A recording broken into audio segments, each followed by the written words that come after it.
आज के सत्संग का जो विषय है वह है देह और जीव का स्वरूप। ये विषय जब अर्जुन दोनों सेनाओं के मध्य में अर्जुन के सम्मुख खड़े हैं और दोनों ही सेनाओं को देख रहे हैं कि कौन मेरे अपने हैं और कौन मेरे पराई हैं, कौन मुझसे युद्ध करने आया है, कौन मेरा दुश्मन है, कौन मेरे साथ युद्ध करने आया है अर्थात कौन मेरा मित्र है। उस समय भगवान कृष्ण ने अर्जुन के लिए देह का जो स्वरूप है उसका वर्णन किया है और जो जीव है उसका भी वर्णन किया है। उस समय भगवान कृष्ण ने अर्जुन को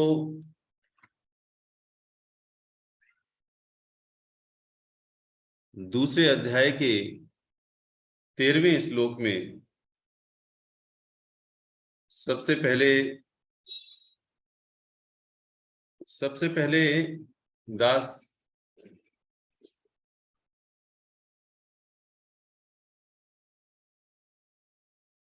कहते हैं कि देहिना अस्मिन् यथा देहे कौमारम यौवनम जरा तथा देहांतर प्राप्ति धीरा तत्र न मुह्यति। जब अर्जुन को ये ज्ञान देने की शुरुआत करी तो सबसे पहले ये कहा कि अर्जुन पहले ये तुम बताओ कि तुम जो बालपन में खेला करते थे वो अर्जुन कहाँ गया, जो भीष्म पितामह की गोद में जाकर के चिपट जाता था, उनकी गोद में चला जाता था, वो अर्जुन कहाँ है। तो अर्जुन ने कहा कि उस देह का जो परिवर्तन है वो तुम्हारे सामने मैं खड़ा हूं। तो अर्जुन से कहा कि मैं तुम्हारे बारे में नहीं, मैं उस अर्जुन की बात कर रहा हूं जो अर्जुन भीष्म पितामह की, द्रोणाचार्य की या कृपाचार्य की, विदुर की गोद में चला जाता था, वो अर्जुन कहाँ है। तो उनका कहने का मतलब था अर्जुन का, मैं तुम्हारी बात को समझ नहीं पा रहा हूं कि आखिर तुम कहना क्या चाहते हो। तब उन्होंने कहा कि देहिना अस्मिन् यथा देहे कौमारम यौवनम जरा, अर्थात जैसे जीवात्मा की इस देह में बालकपन, जवानीपन और वृद्धावस्था होती है, ठीक वैसे ही तथा देहिना प्राप्ति अर्थात अन्य शरीर की भी प्राप्ति होती है। उस विषय में धीर पुरुष अर्थात जो बुद्धिमान पुरुष होते हैं वो मोहित नहीं होते। तुम्हें ये नहीं पता कि जो मेरा बालपन था उस बालपन में मेरी जो देह थी आज वो मेरी देह नहीं है, ये बात तुम स्वीकार कर रहे हो, लेकिन इस बात को स्वीकार नहीं कर रहे हो कि ये देह जब नष्ट हो जाएगी तो मुझे दूसरी देह मिल जाएगी। मैं देह नहीं हूं, मैं वो हूं जो देही है अर्थात जो देह के अंदर रहने वाली सत्ता है अर्थात जीवात्मा। इसीलिए भगवान कृष्ण जो बात कह रहे हैं वही बात गोस्वामी तुलसीदास जी कहते हैं, लेकिन वो इसको दूसरे शब्दों में कह रहे हैं कि ईश्वर अंश जीव अविनाशी चेतन अमल सहज सुख राशि। ईश्वर अंश जीव अविनाशी, जो ईश्वर का अंश है वही जीव है, वो अविनाशी है, वो चेतन है, अमल अर्थात मल रहित है और सहज ही सुख की राशि है। अर्थात तुझे स्वतः ही सुख मिलने वाला है। लेकिन मुझे महाराज जी की एक बात याद आती है, जो बात मुझे बड़ी अपील करती है। शायद है कि सुनने वाले प्रेमियों के कान खड़े हो जाएं। ये जैसे ही बात सुने, महाराज जी से जब सत और असत का विचार एक प्रेमी ने किया, तो महाराज जी ने क्या कहा कि प्रेमी जी, तुम्हें सत की खोज की क्या पड़ी है? तुम्हारी सेहत अच्छी है, धन दौलत में कमी दिखाई नहीं देती, स्त्री बच्चे और भी सुख भोग मौजूद हों तो वह सत की तलाश नहीं कर सकता। यदि सामने बैठा कोई भी व्यक्ति हो, चाहे स्त्री हो या पुरुष हो, यदि उसके पास सुख है, वैभव है, धन दौलत जिसको कह रहे हैं महाराज जी, उसके स्त्री या पति या बच्चे, जो भी सुख भोग है वो सब मौजूद हैं, तो वो सत की तलाश क्या करेगा और क्यों करेगा? क्यों करेगा सत की तलाश? तो इसीलिए महाराज जी ने उस प्रेमी के लिए ये बात कही, और दास के हृदय में ये बात बहुत गहराई तक पहुंच जाती है। पता नहीं सुनने वाले प्रेमी के क्यों कहां तक पहुंचे, कि जब तक मेरे लिए सुख इस संसार में दिखाई देता है, मेरे लिए सुख इन इंद्रियों के भोगों में दिखाई देता है, मेरे लिए सुख जब तक इस देह और देह से संबंधित जितने भी मेरे संबंध हैं उनमें दिखाई देता है, तब तक मैं सबकी खोज नहीं करूंगा, तब तक मैं ईश्वर को जानने की कोशिश नहीं करूंगा, तब तक मैं ईश्वरीय मार्ग पर भी नहीं चलूंगा, चल ही नहीं सकता। हाँ, देखा देखी मंदिर जाना, सत्संग सुन लेना, कुछ सेवा कर लेना, थोड़ा सिमरन सुबह शाम कर लेना, ये सब कुछ चलता रहता है। लेकिन जैसे ही कोई संसारी कार्य महत्वपूर्ण आ जाता है, तो मेरे ये सारे काम भी रुक जाते हैं या डिस्टर्ब हो जाते हैं। ये कड़वा सच है। इसीलिए आज का जो विषय है, इस विषय पर गहराई से वही सुन सकता है या चल सकता है, उसका जो विवेक है हृदय में, उसका विवेक तभी जागृत हो सकता है, जिसके लिए महाराज जी क्या कह रहे हैं आगे वो भी सुने। प्रेमी पहले सब सुख को तिलांजलि दो, तब सत का पता लगेगा। पहले सब सुख को तिलांजलि दो, तब सत का पता लगेगा। सत को तो ईशा ने समझा था, मंसूर ने जाना, मोहम्मद ने पाया, मोरध्वज, राम, हरिश्चंद्र, गुरु गोविंद सिंह, मीरा आदि सत्पुरुषों, गुरु अवतारों ने समझा था।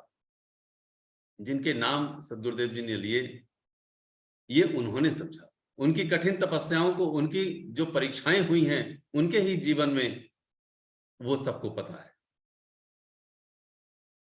ईसा को सूली पर लटका दिया गया, मोहम्मद ने न जाने कितने युद्ध लड़े, भगवान राम, भगवान कृष्ण पूरे जीवन भर कष्टों में रहे, मोरध्वज, हरिश्चंद्र, गुरु गोविंद सिंह, इन सभी सत्पुरुषों की छोटा छोटा सा भी विवरण दें तो मेरे ख्याल से घंटा बीत जाएगा। हम सबको पता है, तो हमने अपने ही सुखों की तिलांजलि कहां दी है? इसलिए कहते हैं इस बात के लिए कि गुरु गोविंद सिंह, मीरा आदि सत्पुरुषों, गुरु अवतारों ने समझा। इस देश में अनगिनत सत के लाशी यानी जिज्ञासु हुए हैं। ये जितने वेद शास्त्र ग्रंथ आज के भंडार देखते हो तुम, सब सतवादी पुरुषों की रचनाएं हैं। सत का मंडन पाखंड खंडन, सत पुरुष जग आए, पाप विखाद का नाश करनते, केते दुख उठाए। सतपुरुषों ने कितने दुख उठाए,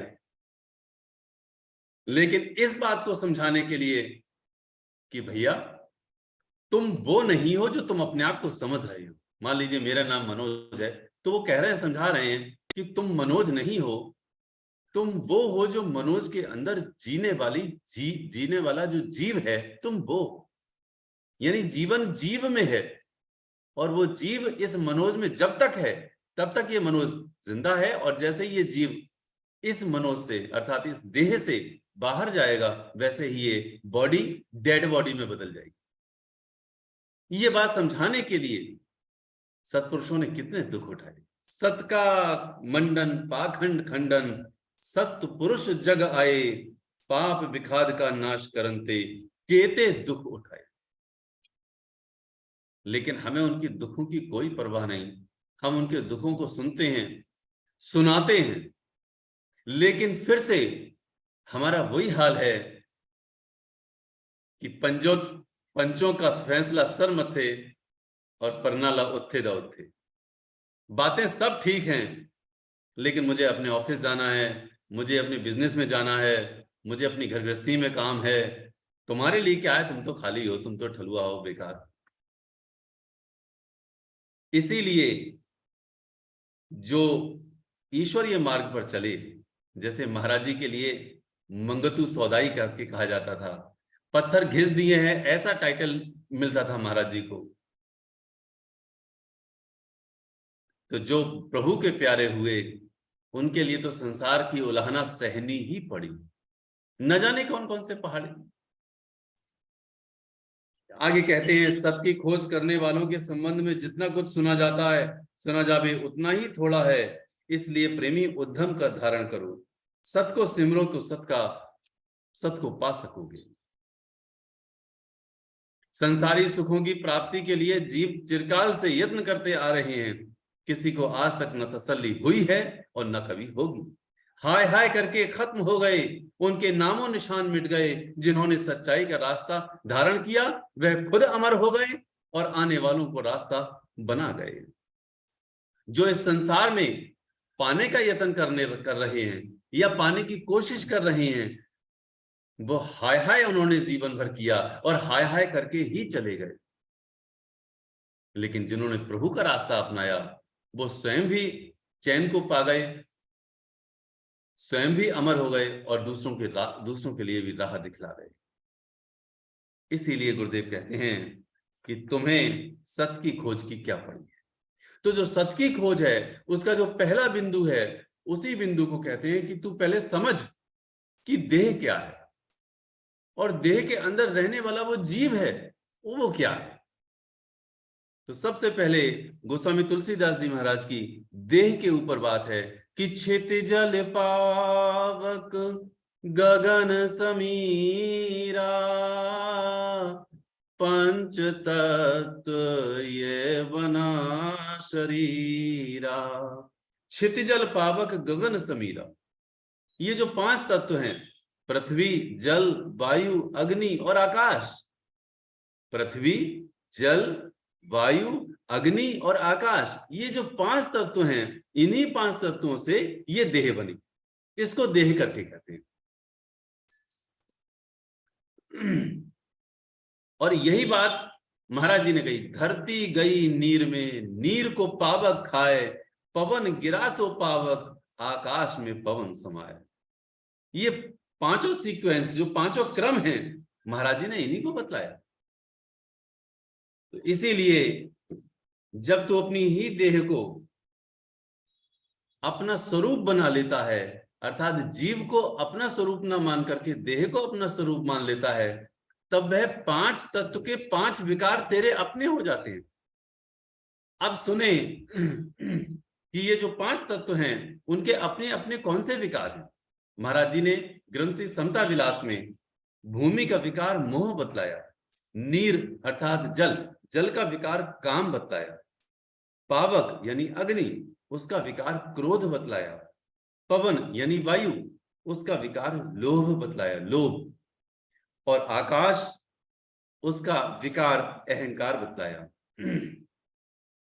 भूमि का विकार मोह है, नीर का विकार काम है, पावक का विकार क्रोध है, पवन का विकार लोभ है और आकाश का विकार अहंकार है।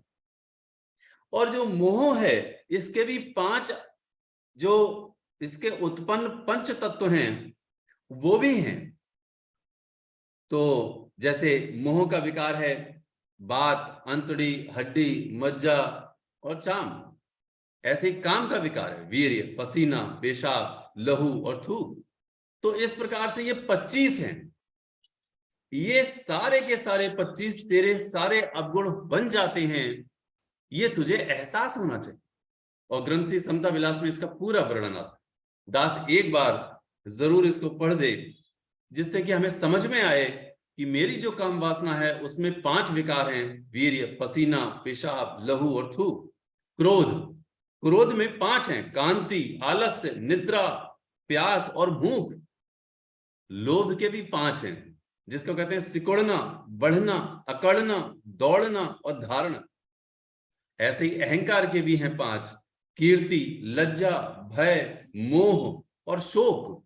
इस प्रकार जैसे ही मैंने अपने ही देह को अपना स्वरूप माना, वैसे ही 5 विकार आए और 5 के ही 5 आ गए, अर्थात हो गए 25।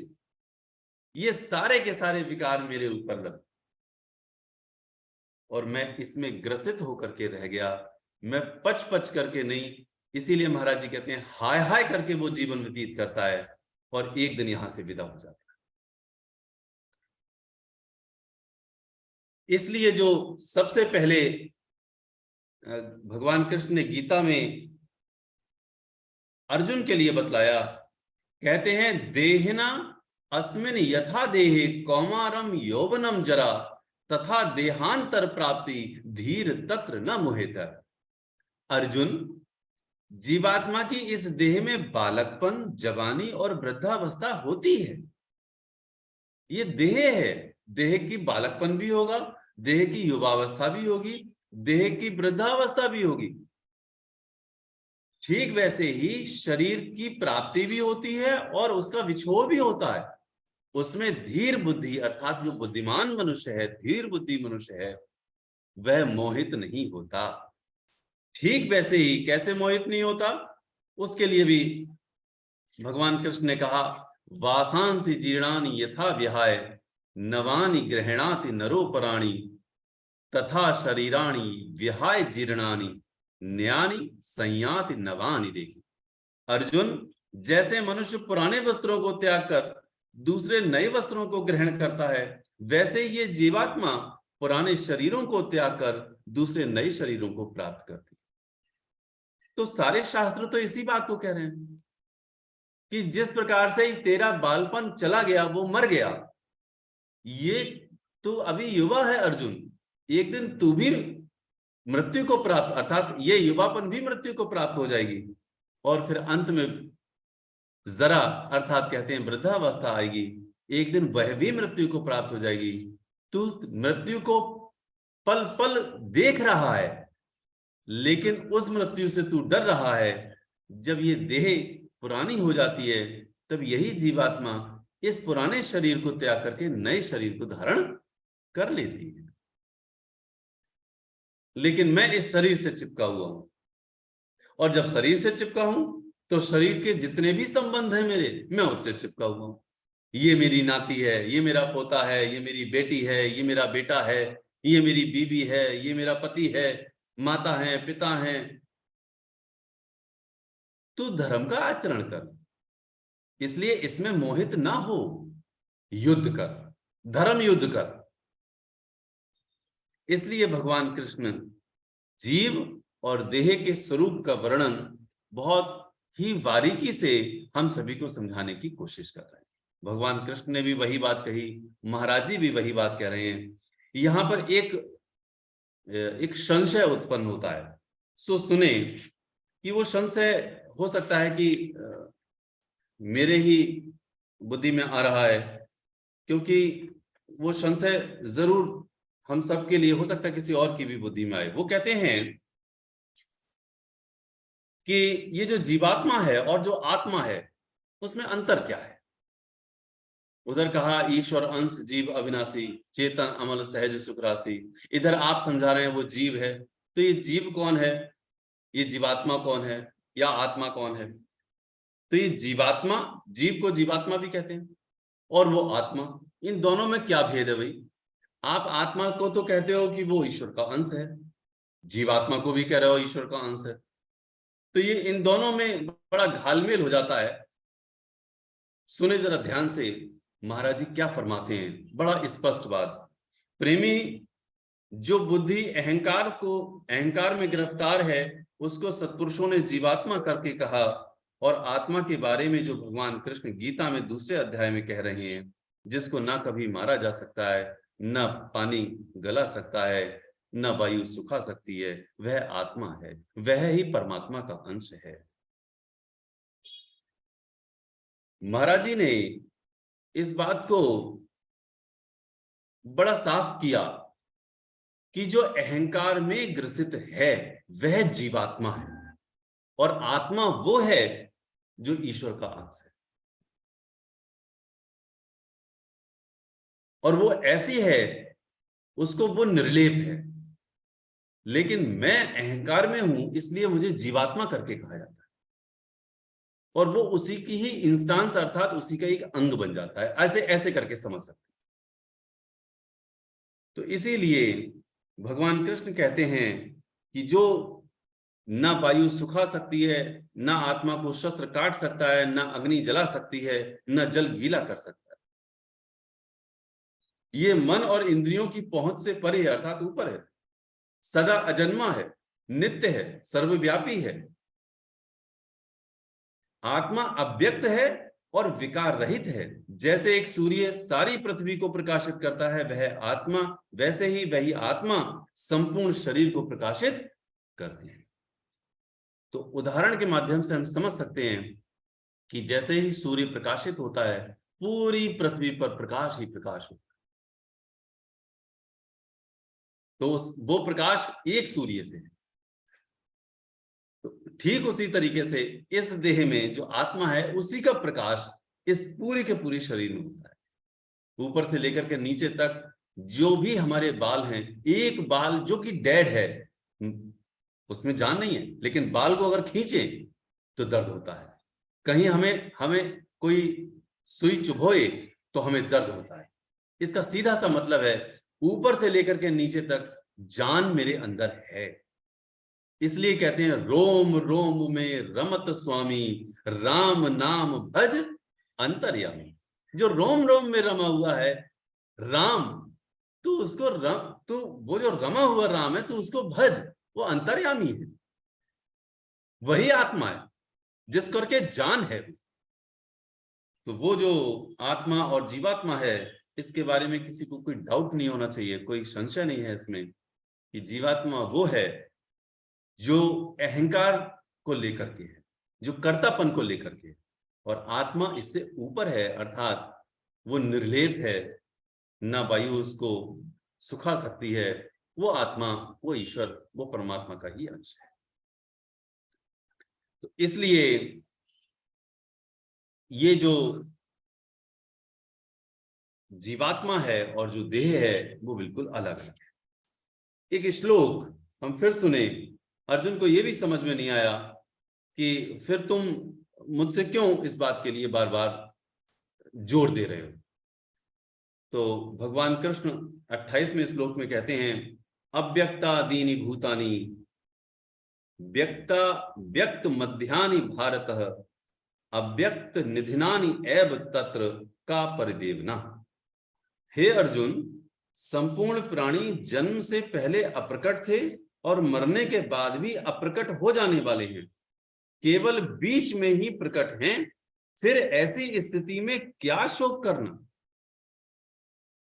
ये श्लोक शायद है किसी के हृदय तक पहुंचे तो कान खड़े करेगा। जरा विचार करके देखो, भगवान कृष्ण अर्जुन से कह रहे हैं कि अर्जुन, जब तुम पिछले जन्म में होगे तो कोई ना कोई तो होगे। तो अर्जुन कहते हैं हाँ है, हाँ जरूर। तो मान लीजिए तुम राहुल की देह में हो और राहुल वृद्धावस्था को प्राप्त होकर फिर उसकी मृत्यु हो गई, यानी तुम पिछले जन्म की बात है, तुम्हारी उसमें मृत्यु हुई होगी। और जब मृत्यु हुई होगी तो न जाने कितने लोगों ने शोक किया होगा, लोग न जाने बिलखे होंगे,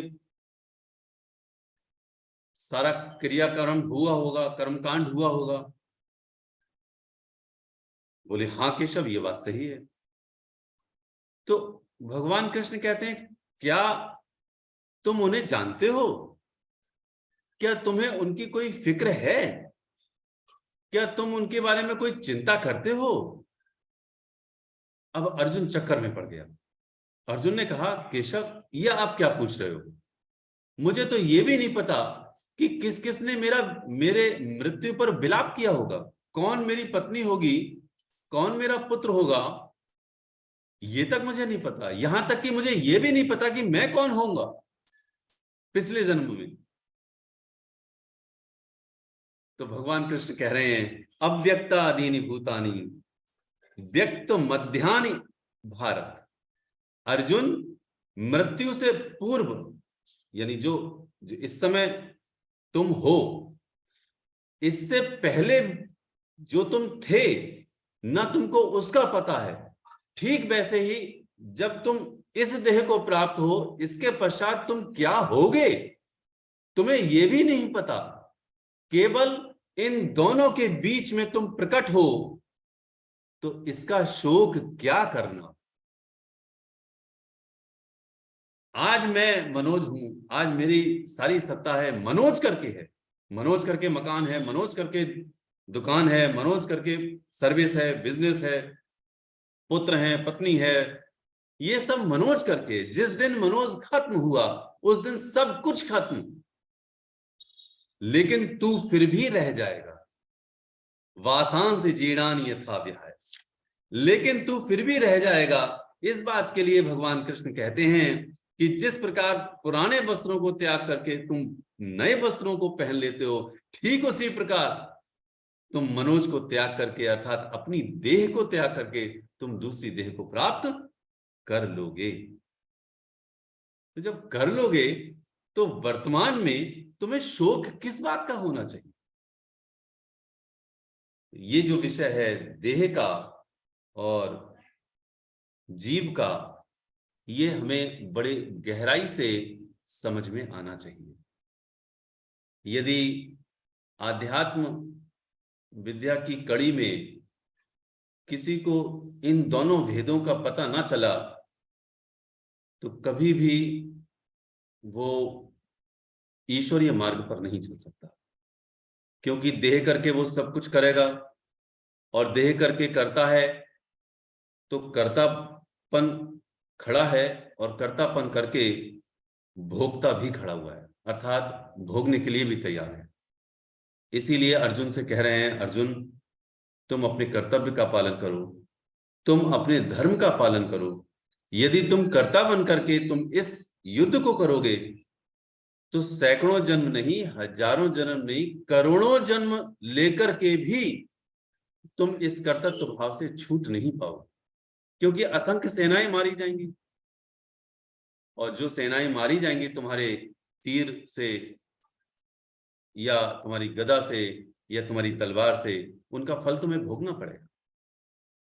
इसलिए जो भी हो रहा है वो प्रारब्ध के अधीन है। तुम निमित्त बने हुए हो, तुम इस मनोज के अंदर रहने वाले हो, अर्थात इस अर्जुन के अंदर रहने वाली वो जीव हो। इसलिए तुम केवल एक एक्ट करो, जिसको कहते हैं तुम पात्र हो। जैसे एक डायरेक्टर नचा रहा है, वैसे तुम नाचो, और वैसे ही तुम करो जैसे कहा जा रहा है। वरना क्या होगा, तुम चिरकाल के लिए उस बंधन में पड़ जाओगे। इसलिए भगवान स्वरूप हमारे सद्गुरुदेव महात्मा मंगत राम जी महाराज इसको यही कह रहे हैं कि आपको चाहिए कि गुणी पुरुषों का जीवन विचार करके अपने आप को सच्चाई के मार्ग पर दृढ़ करें। जिस प्रकार ईसा ने, मोहम्मद ने, इन सभी ने सत्य की खोज की और उनको पाया, वैसे ही सच्चाई के मार्ग पर दृढ़ करें। शारीरिक सुखों से ऊपर उठो। इस समय तुमको मौका मिला है, उसका लाभ उठाओ। इस समय तुमको मौका मिला है, इसका लाभ उठाओ। फिर शायद आने वाले समय में तेरे रास्ते में कई रुकावटें आ जाएं, तो तू क्या करेगा? आज बहुत सुखी है, कल दुख भी आ सकते हैं। कभी ऐसा समय नहीं मिलता और ना ही रहता है। ये महाराज जी के शब्द हैं, गुरुदेव ने कहा से। हम इस भेद को समझें। महाराज जी कह रहे हैं, सत संपत्ति के कारणे यतन करो दिन रात, मंगत बसेरा दो घड़ी, उठ चलना प्रभु। इसलिए सत संपत्ति को इकट्ठी करने का यत्न करें, प्रयत्न करें। ये जो कंचन और कांच को लेकर के हम इकट्ठा कर रहे हैं, ये न मेरे काम आने वाले हैं, न कभी काम आएंगे। इसलिए हम सभी इस भेद को समझ करके ईश्वरीय मार्ग पर दृढ़ हों और अपना कल्याण करें। ओम ब्रह्म सत्यम सर्वदा।